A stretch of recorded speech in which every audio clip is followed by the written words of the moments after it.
Hello, viewers and listeners. I am Srijata, your host for the show Setback Leadership, Season 1, where we are talking about how you, as leaders and managers, can break different glass ceilings in your life and organizations.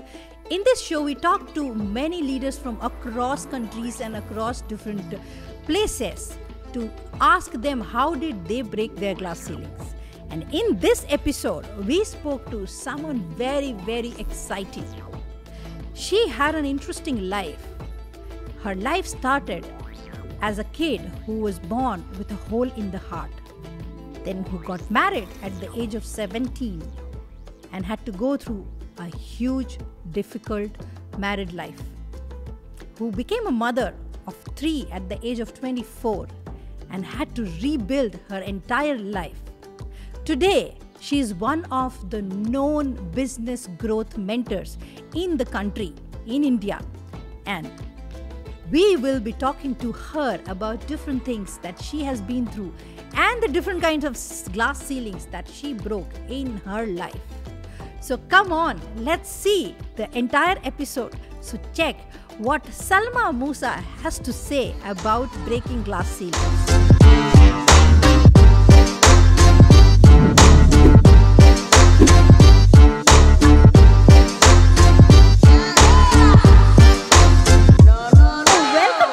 To the show, and thank you for accepting our offer to come and share your thoughts. My pleasure. My pleasure to being here. It's absolutely amazing to have you here and hear you speak is as always. It just brings sunshine around me. Thank you so much for having me here. Thanks a lot, Salma. I would like to ask you, in the Salma Moosa way, what does breaking glass ceiling mean to you? First of all, what is glass ceiling mean to you? And secondly, what does breaking glass ceiling mean to you? Okay. For me, glass ceilings are boundaries that I have set for myself, which gets more and more stronger with people's opinion, with circumstances, and with my mood swings. It's as simple as it's my boundaries. Now, do we need the thing, to have glass ceilings? Actually, there's no formula to it. Because sometimes you need some boundaries, sometimes you don't need boundaries. But who gets to decide that? Who gets to tell you that you have to have boundaries and you don't have to have boundaries? Only you. So you decide where you set your boundary, you decide where you don't set your boundary. And the last part of it is when you see a boundary set for yourself, which you do not want it to, then break it. It's your boundary to be broken. If you don't break it, who's going to break it? No other person's going to come and break it for you. All the other thing, the world can only make your boundaries stronger for you. And that's why some people are really happy in boundaries because it's their boundaries. They want to have those boundaries, and then the world and the circumstance, the society goes and makes it stronger, and they're happy in it because that's their boundary. They want it. But that's why some people are stuck in strong boundaries and not able to step out because that's not what they wanted for themselves. But they still went ahead and did a small job of creating a tiny little boundary. And then all these external circumstances came and made it stronger. And now they're caught in it for years. So own your glass ceilings. The first thing, own your glass ceilings. Stop giving your glass ceilings responsibility to somebody else, your brother, your husband, your mother, your sister, the children, everyone around you but you. It's your glass ceiling. So break it whenever you want. Even Salma doesn't have the right to tell you to break it. I know your journey partially, probably. I probably don't know the entire journey. And I would like you to share your journey from being that shy little bride of 18 or 19-year-old to the Salma Moosa of the startup world. How did that journey begin and how did you go across that journey? Can you share your thoughts on that? I would love to do that. And before I do that, Srijata, I'm just going to tell you a quick thing. I recently broke my very, very, very clean and very well formed glass ceiling of being a startup mentor. Very recent one. This is the recent one where today I am a business growth mentor. I'm just not for startups. So yeah, that's my very recent thing. I can still feel a few bruises from the breaking which I did with the glass ceiling, but it's okay. That's where it is, right? So yeah, from the shy bride to a business growth mentor, here I am. So yeah, let's take this. I'm going to take a few steps back. I'm going to start not from that 17-year-old super shy, super nervous, scared bride. I'm going to go a little bit more early age, because what I am today is a complete reflection of what I was when I was around 5, 7, 10-year-old. I was born with a heart condition after 17 years of my parents' marriage. So you can understand that, with a hole in a heart that needed a surgery, to a child which was born after 17 years of marriage, the father decides to take a homeopathic route and not a surgery, because he did not want the child to go under the blade. And he decides to take 12 years to heal my heart. But what I am today is what he did with me with those 12 years. Everything of that is me today at 51 years. He taught me resilience. He taught me never to give up. When I was around 5, 6 years, when I started recognizing faces, I look around. From my mother to my closest relatives, I saw death. They'd look at me as if she wouldn't survive another day. If she cries a little louder, she'd stop breathing. But I saw life in my father's eyes. So when you have 100 people looking at you saying you won't make it, and you have one set of eyes where you look and say, you'll pull through, you'll thrive, right? And I held on to that. So even today, I hold on to that. I hold on to that resilience, that fact that we will survive. Life will out. That's what it is. So 12 years gone through that. I don't know what, how, because I can never put myself into my parents' shoes. But after bringing me out of that kind of a scenario, 12 years down the line, when they did an ECG and my heart was healthy as an whatever you call it, right? And the only thing the doctor said is, when she's going to deliver a baby, just get an ECG done before that, because she might or might not be able to bear the labor pains. So that was all they said. But then I don't know how, but my parents ended up getting me married at the age of 17, an arranged marriage to someone who was 20 years elder to me. So I had no clue what I was getting into. It was a very traditional. The first, thing was getting into from a convent school in 1980s, wearing a short skirt and going to this Mech food in MG Road and having fun, that kind of a person with Anglo-Indian friends. Moving on to a traditional Sunni Muslim family with burqa, niqab, gloves, and my voice shouldn't be heard in the living room because the men would be there. I'd be cooking in the kerosene stove for a house full of 16 people. I'd reached to that place. There was one thing which kept on telling me is, that's not how my story ends. It moved on to 3 kids, fast forward, I think 4 years down the line after the marriage, I was 24, in fact, 23, 24, I was a mother of 3 kids. And, I'd gone into this, I would not say even glass ceiling. That was anarkali ke jo those what do you say, the walls, Cage. right? Exactly. The walls, yeah. The walls, the brick walls. That's what was created around me. And I think major part of it today, sitting here, I feel it was created more by me, not by others around. Because we listen to others about society, about my father might not survive a divorce of his beloved daughter. My mother would not be able to face the family if I walk out of a marriage. My children would not survive without both the parents. These are all the bricks which went to cement itself so strong around me that it took me 18 years into that marriage Wow. and go about it. 18 Oh, years. that's crazy. That's crazy. Like, I mean, I can't even imagine keeping my, I would say, okay, Corona has put us in some kind of walls inside our homes, right? And in 1 year itself, we are losing breath. We are wondering, what do we do? How do we come out of it? How do we make sure that it goes away?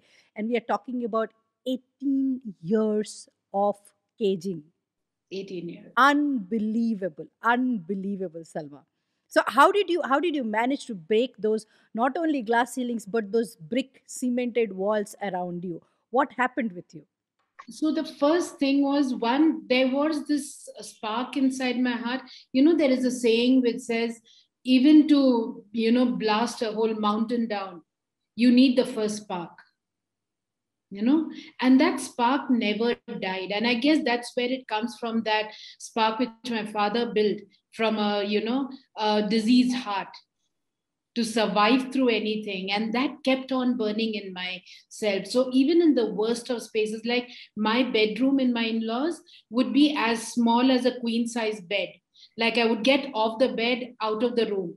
That's how I, literally a storeroom is what I lived in. And even then I would just say, this is not how my story ends. This is not how I'm going to end. But I kept moving on. The first thing happened was when my children were supposed to go from a play home to a school. My in-laws, everyone came forward and said, let's put them in a Muslim school. My first pulling off of one brick was, I'm not going to allow them to do that to my children. Today the way I am, Srijata, is because all said and done, it was my convent upbringing. And I know if nothing works for my children, even if I am not there for them, their education will. And that's when I took a stand and I said, I will do something on my own. I first asked my husband in my own ways, after whatever fights and things, okay, what was it that they were stopping the kids to go to a convent? And he said, they shouldn't become like you. You're a rebel, you keep fighting with me, And I said, okay, leave all that aside. Tell me the real thing. Because I knew there's always, with people who shy away to give the real fact of their personality, there's always a hidden agenda. And most of the time, it's money. So I asked them, what's the thing? And the in-law said that it's money. Then a convent costed a lot. I said, okay. I was 10 past. My English was decent. You hear me now. I said, I will run a Montessori in my house and I will earn for my children's education. That was my first step. And there were conditions, there was a checklist of no removing burqa when I'm engaging with parents. I cannot talk with the fathers of the children. I had to engage with the ladies. And I need to make sure that if any time in the house anything is neglected, the cleanliness of the house or the cooking, the school will be shut down. I said, done deal for everything. And started it with a 30,000 rupees investment, which I kind of sold my jewelry and to open that school. I did the painting of the wall of the living room. I took old benches and tables and did carpentry work. Started this Montessori school, which had a daycare, which had spoken English for Muslim ladies like me, and which had tuitions for higher school class children's. All put together, I would bring home 50,000 rupees per month.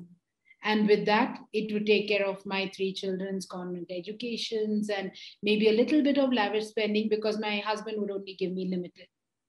That was my first ceiling. You can call it desperation. You could call it just that fact that I'm not going to let my children's education be compromised. I guess I would like to call it, a mother's protective instinct, a mother's instinct to provide the best thing for their kids. I remember this brought, I would say this made me really emotional because something like this happened to me when my kid was born, when my daughter was born, and I broke ceilings after ceilings after ceilings, and I can completely relate to you on this. Pardon me getting emotional Absolutely. here, but this is how it is. I think every mother, the moment you become a mother, some different kind of instinct kicks in. Don't you think so, Salma? You become phoenixes. Oh, yes. Oh, yes. You might be burning, but you will still fly for others. Absolutely. For your kids. As simple Yes, as that. absolutely. Absolutely. Yeah, tell me more. How did the next ceiling broke? Yep. So that's where I think that's where the cracks started to come in. Right. I'm so sorry, love. It's You fine. know, It's fine. It's a good emotion that is coming out, and I think the absolutely. vulnerabilities are the Yes. best thing in these conversations. So viewers, being vulnerable is not bad, as you can see me. I'm supposedly be a strong woman, but I don't shy away crying. So Crying is being strong. absolutely, absolutely. So let's do that. Yes, Let's both yes. of us have a lot of tears coming in because that's how we are. So yeah, the cracks started happening, Srijata, because things started going out of hand for my traditional family. Because when ladies would come and praise me, they would bring sweets and they say they got a job, they got this. And, when the children would get admissions in bigger schools, they were average families, but still they would get admissions because the child spoke really good English.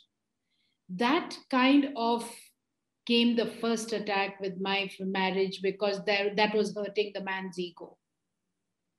Yeah, It is true, true. natural. I Yeah. today I'm friends with my ex-husband.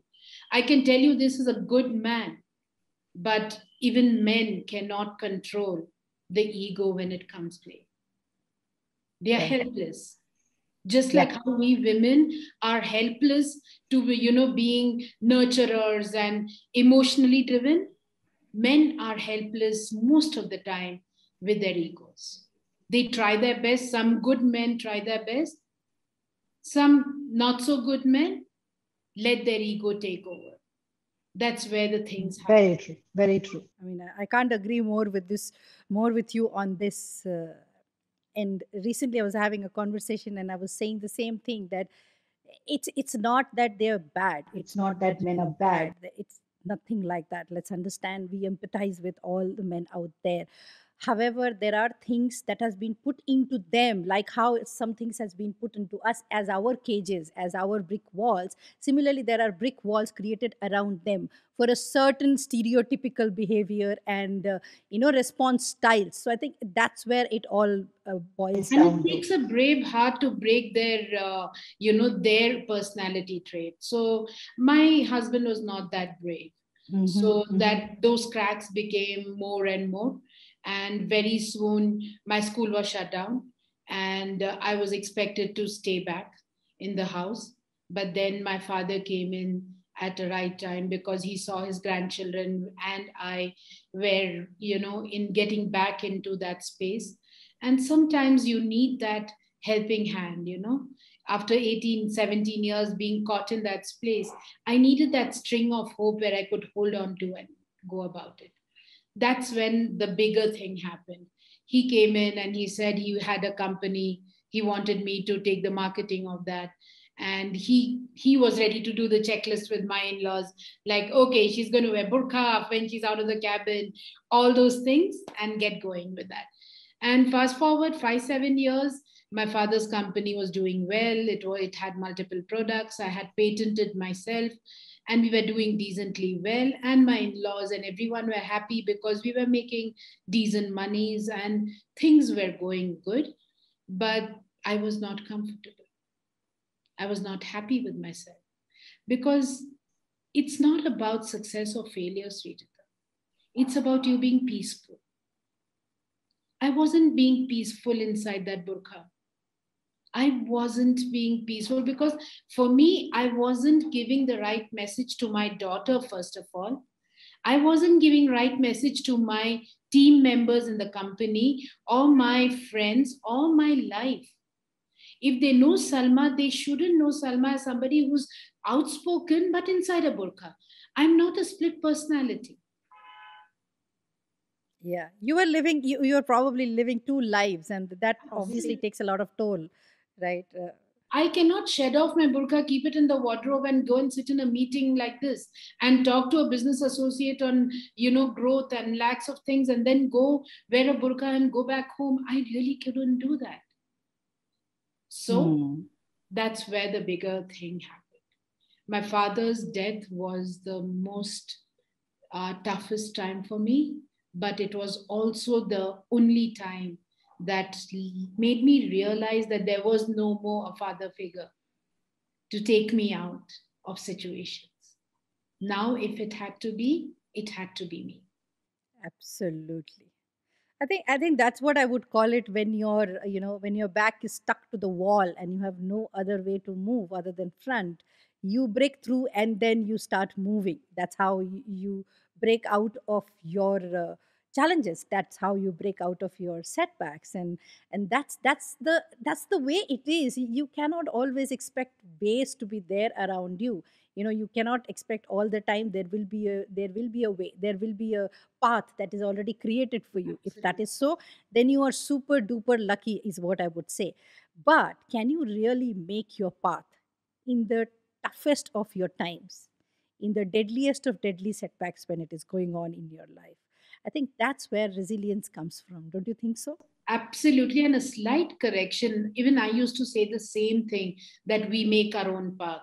We break mountains down and we create our own path. Today, I stand to correct myself and you. You do not have to make your path. All you have to do is put your one foot ahead of the other and just make sure it's in strong grounds. The path gets created, one foot Agreed. ahead of the other. Every single step, you are creating a path not just for yourself, but for many to follow. Absolutely. I totally would agree with you on that.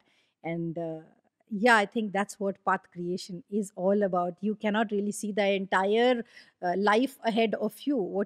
As long as you're able to see where you're putting your next foot down, I think you should go ahead and do that. I completely agree with And that. especially when you're going through, see, when you're going through rough patch, right? When we're really hit the what you say, the dead end, you really cannot see the ahead. You cannot see beyond. I've gone to so many counseling sessions, Srijata, just to tell you, I'm a survivor of mental sickness. After my last failure of my initiative, Startups Club, which you've heard of, I was on the verge of killing myself. And I'm a survivor of 2 years survivor of mental wellness. And before I reach to the point of meeting my a good counselor for me, everyone's good, but for me the person worked. I have been to many counselors. Many of them say, look beyond, don't get stuck with your present problems, let go of that and look beyond. But I can't look beyond because all I see is this darkness. I stand in front of the mirror and I see is a broken pieces of the mirror in the which forms the image of me. How do I see beyond? Very Right. true. So Very yeah. true.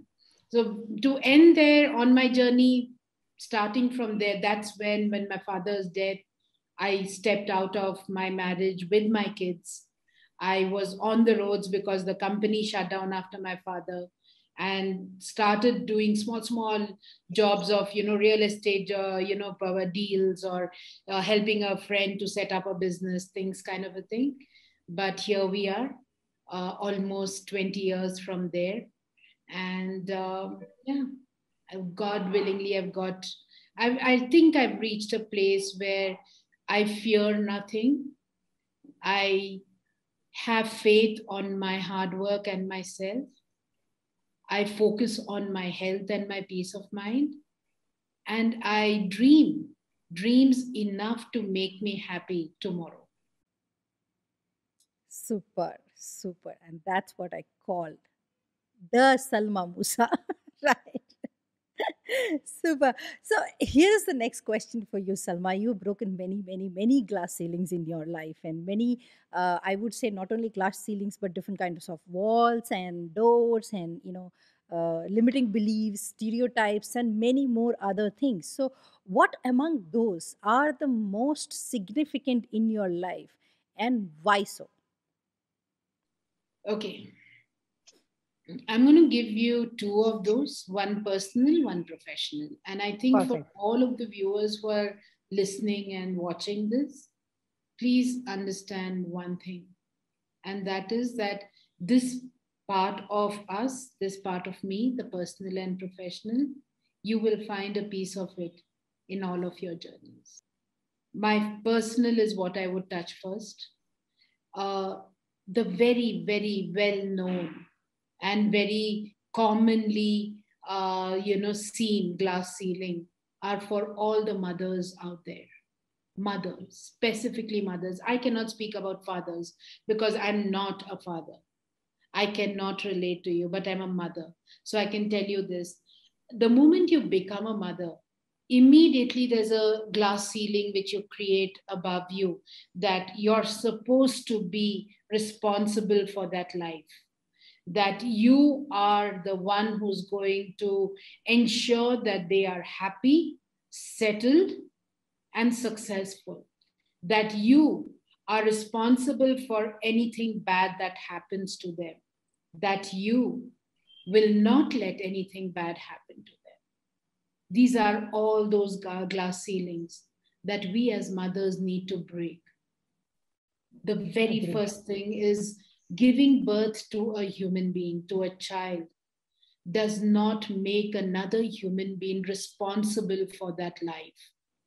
If from the day one you start to build a relationship with that human being, see that human being as an individual, give them the freedom to grow and glow and spread their arms and wings, and not protect them with your love, with your responsibility, with this glass ceiling which you've created for yourself, they go to become a greater human being than what we could ever dream of or hope for. We should So learn true. from animals. Animals give birth to babies. And the moment they grow their wings, they get their strength in their legs, they are ready to fly or run or jump. The animals let them do that. But we human beings, we mothers, in the form of love, restrict their growth, restrict their ability to fall and get up and run and fly. We impart our lessons, our mistakes onto them so much that they start seeing their life through our mistakes. So that was my first glass ceiling that I am super proud of breaking, because today I see my three kids as individuals. I learn from them. I tell them to teach me. I tell them, even today, I tell my three kids, despite me, you three became such great individuals. I'm super freaking proud of you. How nice of you, how nice of you to let go of that uh, that urge to protect, that urge to be responsible, and of just show love in a manner that restricts growth. There are ways to show love, and it's not that just because you're a mother that you don't need to show love to so that they grow well. You show love, but in different ways. One way of showing love is that creating that environment for them to start finding strength in themselves and not in you as a mother, right? I mean, I keep telling this to my daughter. Mine is 12 years old, still young, still growing, and I keep telling her that I won't be there with you forever, but I will give you something that will help you take care of your life in the way you would like to take it. Be the boat in the storm, but let Absolutely. them face the storm. Absolutely. When they feel Absolutely. they've done facing the storm, let them jump into the boat that we create for them. Yes. Yes. Absolutely. Absolutely.